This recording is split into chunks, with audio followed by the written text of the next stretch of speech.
Oke, nah kita akan belajar tentang barisan aritmatika. Jadi sebelum kita belajar tentang barisan aritmatika, kita harus mengerti dulu apa itu pola bilangan, barisan bilangan, dan deret bilangan. Nah, pola bilangan itu apa? Pola bilangan itu adalah susunan bilangan yang memiliki aturan atau pola tertentu. Contohnya, kamu lihat ada di sini ada urut-urutan bilangan 1, 2, 3, 4, 5 dan seterusnya. Di situ dia punya pola bilangan, yaitu ditambah 1 dari bilangan sebelumnya. Nah, dia dimulai dari 1 kan, jadi 1, 2. Nah, itu kan pertama 1, 2, 3, 4, 5 sampai seterusnya, bertambah-tambah 1 dari bilangan sebelumnya. Tuh, bagian B 0, 2, 4, 6, 8. Nah, itu punya pola bilangan ditambah 2 dari bilangan sebelumnya dan dimulai dari 0. Oke. Yang kedua itu barisan bilangan. Nah, barisan bilangan itu adalah suatu urutan bilangan dengan pola tertentu. Masing-masing bilangan dalam urutan tersebut disebut suku-suku barisan dan setiap suku digabungkan dengan tanda koma. Jadi contohnya ini 1, 5, 9, 13 sampai 29 dan seterusnya itu merupakan suku-suku. Jadi 1 itu suku pertama, 5 itu suku kedua, 13 suku ketiga sampai seterusnya sesuai dengan urut-urutannya. Nah, secara umum itu suku itu dia disimbolkan dengan U. Jadi kalau suku pertama U1, suku kedua U2 sampai suku ke N, artinya sampai pada urutan tertentu itu jadi dia UN. Jadi kalau suku pertama U1 dan UN itu suku ke N. N itu bisa kita ganti dari 1 sampai seterusnya. Oke, itu untuk pola bilangan dan barisan bilangan. Oke, kita lanjut ya. Nah, kita lanjut di contoh soal. Nah, kamu lihat di sini. Di sini yang pertama, tentukan 3 buah suku pertama dari barisan yang memiliki rumus suku ke N sebagai berikut. Nah, kamu lihat di sini. Ada dua pola, yaitu kamu lihat UN sama dengan 2N kurang 1. Tadi kamu lihat yang bilangan 1, 2, 3, 4, 5 sampai seterusnya itu kan setiap suku itu bertambah 1 dari suku sebelumnya.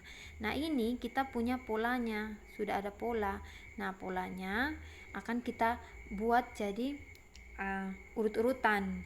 Jadi kalau tadi N itu dimulai dari 1 sampai seterusnya. Di sini dia minta 3 buah suku pertama. Jadi kalau UN diminta suku pertama, berarti N-nya ganti dengan 1. Jadi U1 sama dengan 2 kali N kurang 1. Jadi kalau N-nya 1, ya di samping kanan ini juga diganti dengan 1. Jadi kamu lihat ini. UN sama dengan 2N kurang 1. Jadi kalau U1 maka 2 kali 1 kurang 1 sama dengan 2. Kita dahulukan duluan perkalian. 2 kali 1 2 kurang 1, 2 kurang 1 1 sampai U2 sama juga U3, 2 kali 3 kurang 1. Jadi 2 kali 3 6, 6 kurang 1 5. Nah, sudah didapat. Jadi 3 suku pertama itu adalah 1, 3 dengan 5. Oke, yang kedua lagi, misalkan dikasih tahu rumus polanya UN sama dengan N kuadrat tambah 2. Nah, N kuadrat tambah 2 ini kita mau cari 3 suku juga, maka N itu kita urut-urutan dia dari 1. N itu dari 1, maka ganti. Kamu lihat, kita ganti N itu dengan 1, maka 1 kuadrat, karena N kuadrat kan, N kuadrat tambah 2 jadi sama dengan berapa? 1 kuadrat 1 tambah 2 3. Oke. Terus U2 lagi, N nya ganti 2, berarti 2 kuadrat tambah 2 sama dengan 6.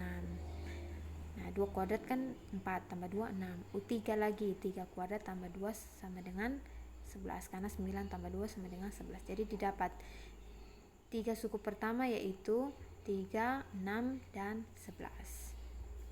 Nah, kalau nomor 1 ini dia tentang menentukan 3 suku pertama kan. Nah, dia sudah dikasih tahu rumus polanya apa. Tapi kalau yang nomor 2, kita mau cari tahu, dia dikasih barisannya, dikasih urut-urutannya atau barisannya, tapi kita disuruh tentukan polanya seperti apa, atau rumus barisan itu seperti apa. Sama dia kayak kebalikan dari nomor 1.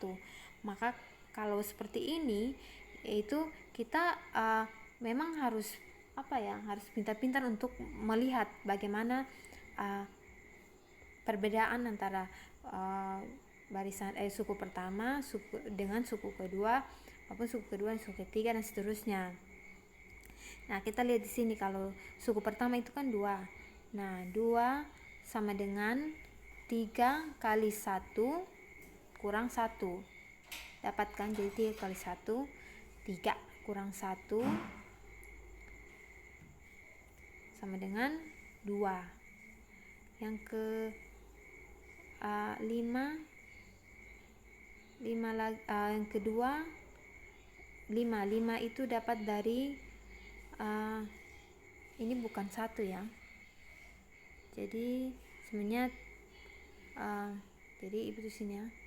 5 itu sama dengan berapa? 3 kali 2 kurang ditutup kurung kurang 1, karena 3 kali 2 berapa? 6. 6 kurang 1 sama dengan 5. Jadi pola yang kedua itu adalah 5 ya. 5. Yang kedua 8 lagi. 8 itu sama dengan berapa? 3 lagi. 3 kali berapa? 3 dikurang dengan 1. 3 kali 3 9. 9 kurang 1 8. Jadi ini salah ya, kesalahan penulisan. Terus 11 itu sama juga, kita kali berapa? 3 nya tetap dikali dengan berapa? 4 kan. 4 dikurang dengan 1 kali 4 12. 12 kurang 1 sama dengan 11. 14 lagi, berarti 3 kali berapa? 3 kali 5 kurang 1. 3 kali 5 15. 15 kurang 1 sama dengan 14. Nah, kita sudah dapat apanya yang berubah. 3 nya kan tetap kan. 3 tetap dari 5, 8, 11, 14 ini 3 nya tetap. 3 nya tetap kan. Nah, yang ini tetap, ini tetap, dan ini juga tetap. Nah, apa yang berubah? Dari ini 1, yang 2 punya ini 1, 2, 3, 4, 5.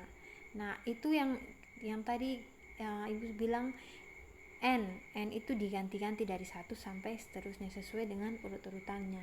Jadi kita bisa dapat polanya. Oh, berarti UN itu atau rumusnya itu sama dengan 3N kurang 1, karena 3 nya semua sama kan, N nya saja yang berubah. Nah, itu kita cara menemukan pola bilangan. Oke, lanjut. Kita belajar tentang deret. Nah, deret ini kamu lihat. Deret adalah penjumlahan dari suku-suku suatu barisan. Secara umum ditulis U1 tambah U2 tambah U3 sampai tambah UN. Jadi kalau deret itu dia penjumlahan. Jadi kalau tadi kan barisan itu kita hitung urutannya kan. Kalau yang ini kita hitung jumlahnya.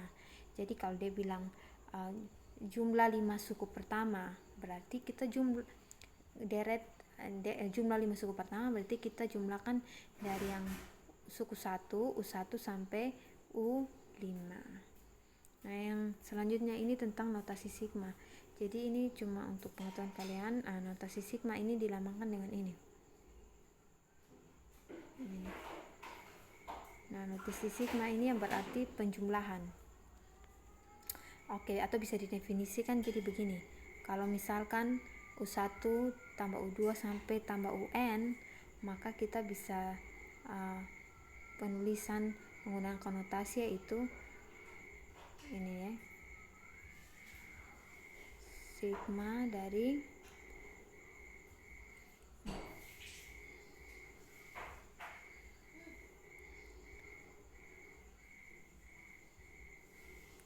I sama dengan 1 sampai N UI. Jadi sigma UI dari I itu dari 1 sampai N. Nah, itu dibaca penjumlahan suku UI dijumlah dari 1 sampai N. Oke. Nah, sama seperti ini.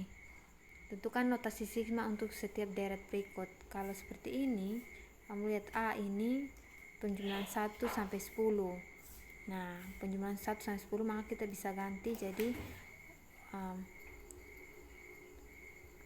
penjumlahan suku I ini, I-nya dari 1 sampai 10. Nah, ini simbolnya diubah jadi gini ya. Begitu juga dengan yang nomor B. Nah, ini pakai 2I. Jadi I ini dia punya urut-urutan ya. Jadi 2I artinya I-nya dari 1. 2I 2 kali 1 sama dengan 2 sampai 30. Nah, itu untuk notasi deret dan notasi sigma. Oke, kita lanjut lagi yang barisan. Ini kita masuk di barisan dan deret aritmatika, tapi kali ini kita belajar tentang barisan aritmatika. Jadi barisan aritmatika itu adalah suatu barisan bilangan yang memiliki selisih dua bilangan yang berurutan itu selalu tetap. Jadi beda atau selisih dari U2 dan U1 itu selalu sama dengan U3 dan U2.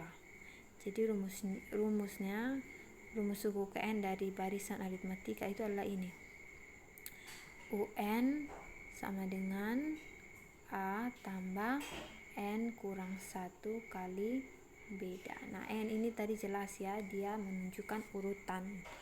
Nah, urutan atau suku ke, jadi UN sama dengan suku ke N. U1 maka suku ke 1, U2 suku ke 2, U3 sampai seterusnya.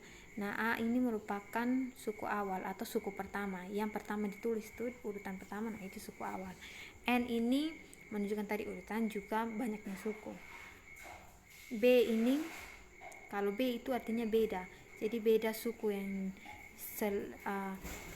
beda antara suku sesudah kurang sebelum. Jadi kalau kamu lihat yang ini, ada contoh di sini 1, 4, 7, 10 ini.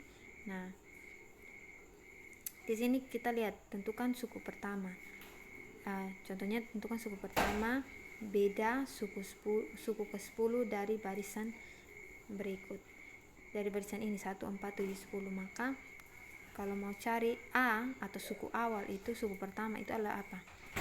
Suku pertama itu adalah 1. Beda berarti selisih kan, selisih dari suku yang sesudah kurang sebelum. Jadi 4 kurang 1 selisihnya berapa? 3. Sama juga kan dengan 7 kurang 4 selisihnya berapa? 3 juga kan. Sama juga dengan apa? Selisih antara 10 kurang 7 3. Nah, ini yang maksud dari barisan aritmatika ya. Selisihnya itu tetap.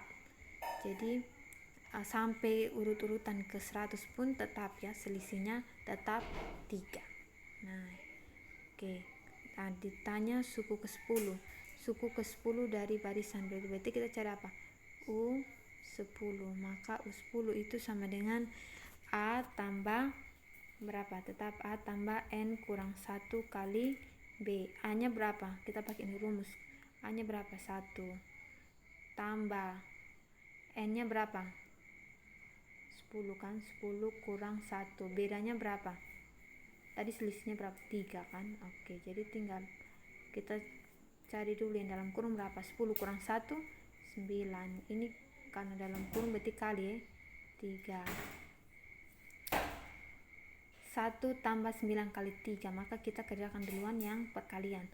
9 kali 3 27. 27 tambah 1 28. Berarti urut-urutan atau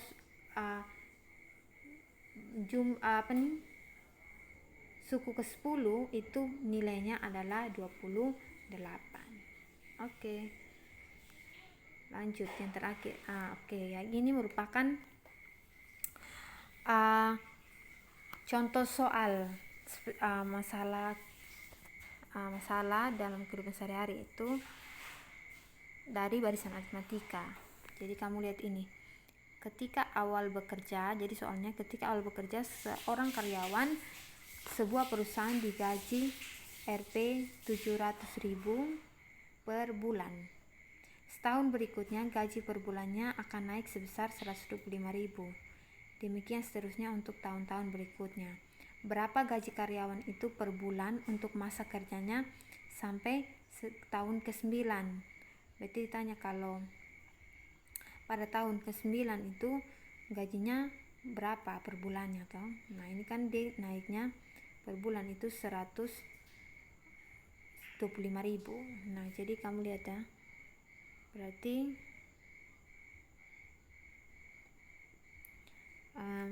yang pertama ini. Jadi kasus ini merupakan aplikasi dari barisan aritmatika ya. Suku awal itu artinya gaji awalnya berapa? Gaji awalnya adalah 700.000. Nah, sekarang lihat selisihnya tadi kan dibilang naiknya 125.000 kan, maka selisih merupakan bedanya 125.000.